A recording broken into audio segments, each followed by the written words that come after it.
Welcome back to my অঙ্কন মামা blog. তো অঙ্কন মামা ব্লগে তোমাদের সবাইকে স্বাগত। তো চলো আজ যাচ্ছি আমার মামার মেয়ের বিয়েতে।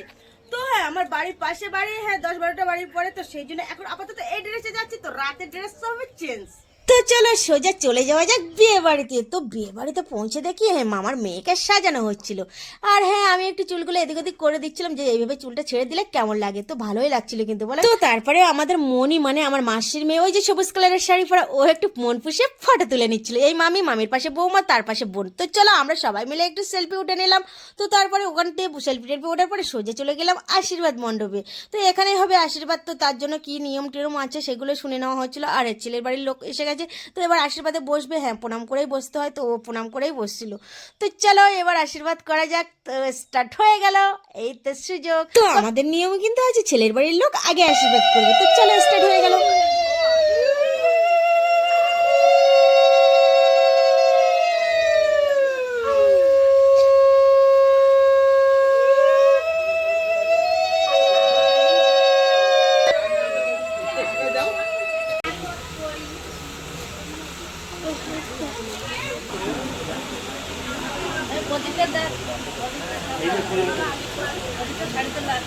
এমনি প্রচুর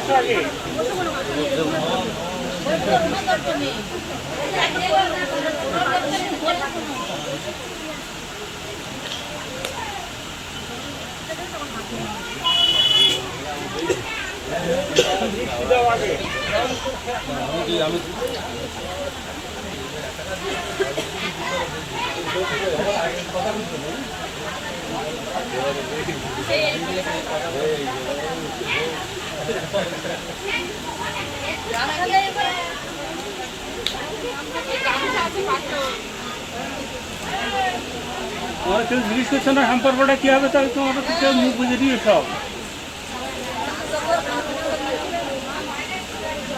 আমরা জানলেও পারবো না তো।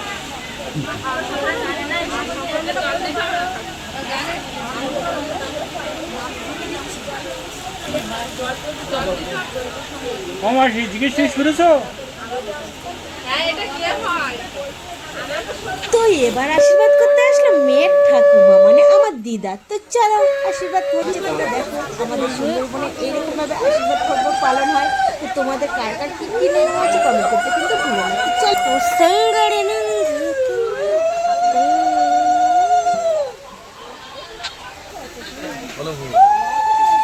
তো এই হচ্ছে মেয়ের পিসি মশাই আর আমার মেশো। তো মেশো আশীর্বাদ করছে আর আমরা সবাই কিন্তু বসে বসে দেখছি। তো মেশো কিন্তু কোনোদিন কারোর আশীর্বাদ করেনি। তো লোপুর ভাগ্য মানে বোনের ভাগ্য যে ওকে আশীর্বাদ করছে। তো চলো মেশো কিভাবে আশীর্বাদ করছে দেখা যায়।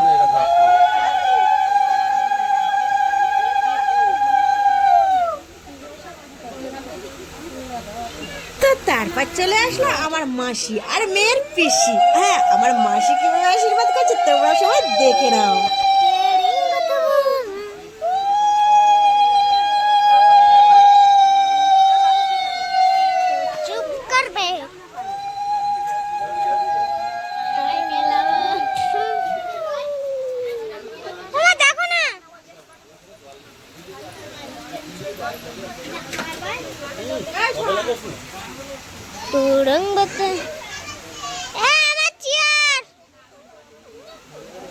তো তারপরে আসলো মেয়ের মা মানে আমার মামি। তো চলো মায়ের আশীর্বাদ হয়ে গেলে সোজা চলে আসলো মেয়ের বাবা আমার মামা।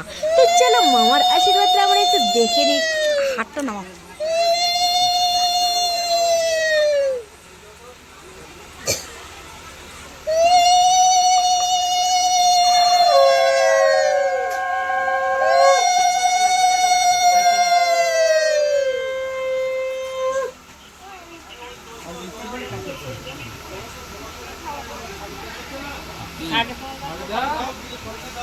নেও নেও ঠাকুর নেও।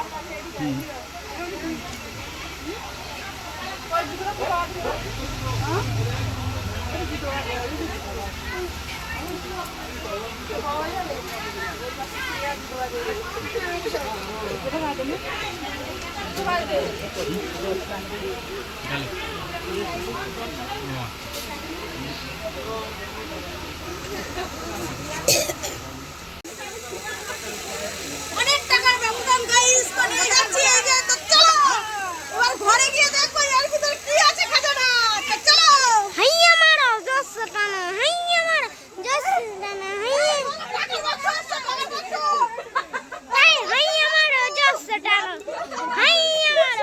ভিডিও করতেছি। তো guys, তোমরা দেখতে পাচ্ছ, আমি কিন্তু টাকার বাক্সের চাকাতেই পাচ্ছি না। তো চলো এখন কত টাকা হয়েছে তো গাইস, ঘরে এসে লেগেস খুলতেই কিন্তু শুধু টাকা আর টাকা বার হচ্ছিল। তো এক দুই করে করে গুনতে গিয়ে কিন্তু অনেক টাকাই হয়েছিল। হ্যাঁ, কত হয়েছিল সেটা বড় কথা না। তো চলো, এবার এত কিলো টাকা কিন্তু আমি আমার নিজের আশীর্বাদেও পাইনি। তো এবার পড়ানো হবে শাঁখা, আর হ্যাঁ ওটাই আমি পড়াবো। তো চলো তোমরা দেখো আমাদের নিয়মগুলো এইরকম, শুধু উল্টো পাল্টা নিয়ম। তো চলো। তো এই রিচুয়ালের নিয়মটা মানে হ্যাঁ, সাউন্ডটা আমাকে অফ করতে হয়েছে, কারণ পাশে তো মাইক চলছে, বিয়ে বাড়ি মানে তো তোমরা বুঝতে পারছো। আর একদিনই বিয়ে, একদিনই আশীর্বাদ, সব কিছু গায়ে হলুদ সব কিছু। তো আমাদের একদিনেই সব কিছু হয়, সেই জন্য একটু সমস্যা হয়ে যায়। তো গাইস, এখন শাখাগুলো পড়ানো হচ্ছে। আর হ্যাঁ, সবাই কিন্তু শঙ্করধ্বনি উলধ্বনি দিচ্ছিল, কিন্তু সেটা আর দেখানো গেল না, মানে শোনানো গেল না। তো তার জন্য সরি। তো চলো, এবার পড়ানো হচ্ছিল শাখা, আর আমি পড়ে দিলাম শাখা। আর হ্যাঁ, ওর বৌদি, সরি ওটা ভাই বউ ছিল পাশে, ও দিল ওদের বাপের বাড়ি থেকে দিল সোনার পলা। তো চলো, আমি তারপরে এক এক করে সব মানে বাউটি যে সোনার জিনিসগুলো ছিল সেগুলোই পরিয়ে দিচ্ছিলাম। তবে কি বলতো, মেয়েদের শাঁখা পরার আগে একরকম লুক থাকে, আর হ্যাঁ শাঁখা পরার পরে কিন্তু আর এক রকম লুক থাকে। তো শাঁখাটা পরার পরে কিন্তু ওর লুকটাই পুরো চেঞ্জ হয়ে গেছে, আর একদম কি সুন্দর লাগছে জাস্ট। তো এবার চলে যাবো সোজা গায়ে হলুদ পর্বে। তো চলো, আমাদের সুন্দরবনে গায়ে হলুদ কিভাবে হয় তোমরা একটু দেখে নাও। গালে ছ-